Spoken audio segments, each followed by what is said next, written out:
Okay, so this is a remake a video for Flash ADCs, analog to digital converter.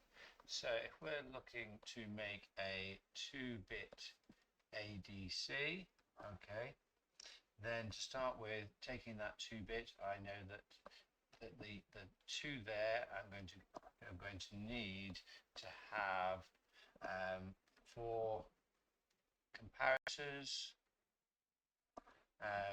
which includes the overflow. What's the overflow for?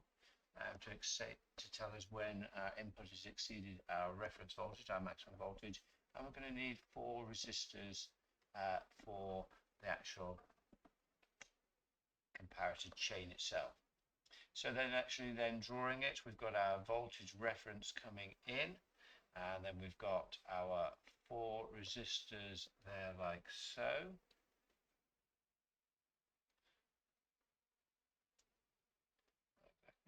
Rectangles, I know, but okay, we'll obviously work with that. And what are we then going to do? Well, let's start drawing our op amps on there. So we're going to take our op amp and we're going to take our voltage reference to the inverting terminal, and that is going to be our overflow. Okay, that will indicate when our input here, this voltage reference, and this voltage reference has exceeded our analog input. So we need an analog input, so we'll put that in now straight away as well. So that's our analog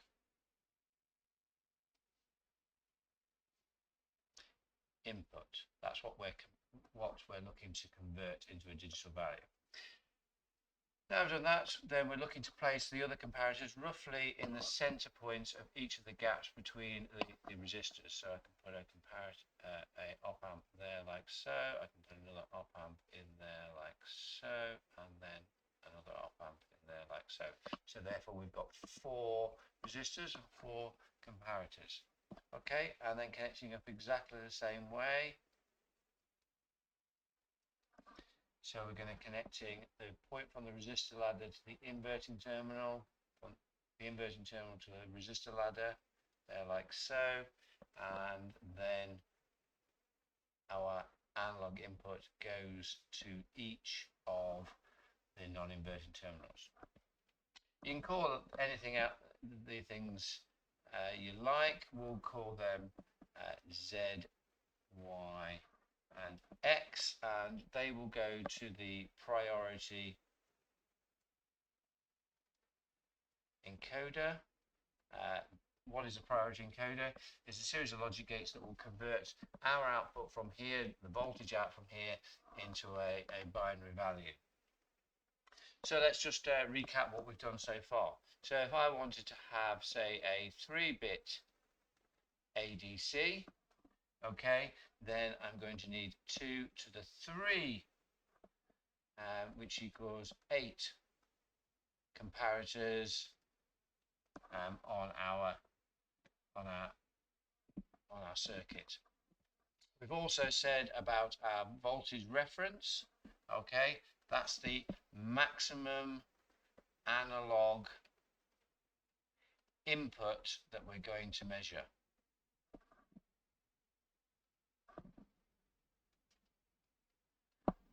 Okay, now just while we're on this diagram, let's just say that I made our reference voltage 8 volts. Okay, so we've got 8 volts and 0 volts. What is the voltage across each of these resistors? Okay, if we make each of these resistors an evenly size, so 10k, 10k, 10k, then hopefully you can see that that voltage is going to split evenly across each of the resistors with 2 volts across each of those resistors. How does that apply then to our circuit? To our circuit in terms of a formula. So resolution, the minimum size that we can measure the accuracy of our filter, is equal to our voltage reference divided by 2 to the n. Okay, so then looking at this circuit that we've got here, 8 over 2 to the 2, which is 4, gives you is 2 volts. That's how it applies. So the voltage across each of the resistors is going to be is effectively your resolution. So you don't need to actually necessarily remember the formula. You can actually see it in practice. Okay, right. So let's now look at converting what we've got. So if each of the op amps is going to, if the op amp is going to saturate to 12 volts and 0 volts, make it nice and easy. Then we've got analog voltage that we've got coming in could be between 0 and 2 volts, because that's the first measure, and then we've got 2 to 4 volts, 4 to 6, and 6 to 8. Coming out of X, Y, and Z. So to start with, if we look at our diagram, when we've got 0 volts here on our analog input, then each of these comparisons will be saturated negatively, and negative saturation is 0 volts. So we're going to have 0 volts out on each of these, like so. When we've got them between 2 and 4, so 2 and 4, so they're greater than this 2 volts here, this X op amp here will be saturated, so it will saturate to 12 volts, and it will be the only one. So we're going to have 12 volts there, 0 volts there, 0 volts there. And if we go on the between 4 and 6, the Y op amp will then saturate, and then finally between 6 and 8 volts, all of them will be saturated. And then finally, if we went above the 8 volts, this overflow op amp would be saturated. Now, why have we done that? Because we want to convert this X, Y, and Z into a binary output. So if we then take it as a binary output, and the binary output is nice and easy, we've said that this is a 2-bit ADC. This is a 2-bit ADC, so our binary output is either going to be A or B. Then we're going to have, to start with, the lowest count that we can have is 0, 0, 1, 0, 0, 1, and 1, 1. So that's nice and straightforward. Okay.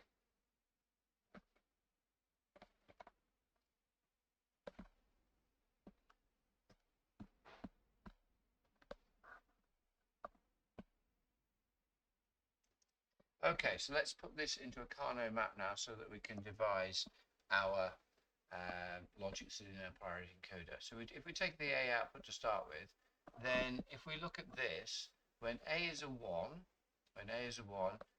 X is, okay, only X is high there. So if we translate that onto the Carnot map, that's this square here, this division here. So when A is a 1 here, X is high, Y is a 0, effectively. I know we were talking logic and voltages, so I can put a 1 there on my Carnot map. Also, when A is high there, we've got all of we've got X, Y, and Z. So we can put a 1 there, like so. Putting in the zeros here, we've got 0, 0, 0 here, like so, and we've got when we've got Z is a 0, but X and Y are 1, so that is going to be there.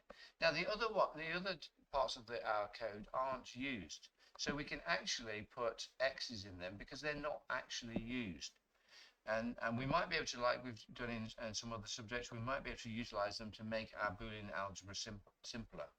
So looking to circle the largest group possible, well, I can circle that 1 there with that X. I don't have to use the X's, so I can say, well, X to start with then is going to be equal to X and not Y. Or taking this 1 here, circling the largest group possible, I can circle that there like so, and that is just going to be Z. Taking our B, doing exactly the same thing, just popping them in, so our values, so we've got that, and that, okay, these are our don't cares. Now the don't cares should all be in exactly the same places as you've got them on here, because they're the unused ones. Looking to circle in the maximum group size possible, I can circle there like so. So therefore, what is that going to be? That is just going to be, it's just going to be y, isn't it? Okay, and that then is our, we can then draw that logic, the logic gates, which would then come out of here. Those logic gates would be connected Z, Y, and X, which would then form our A and B output for our encoder. And that is it.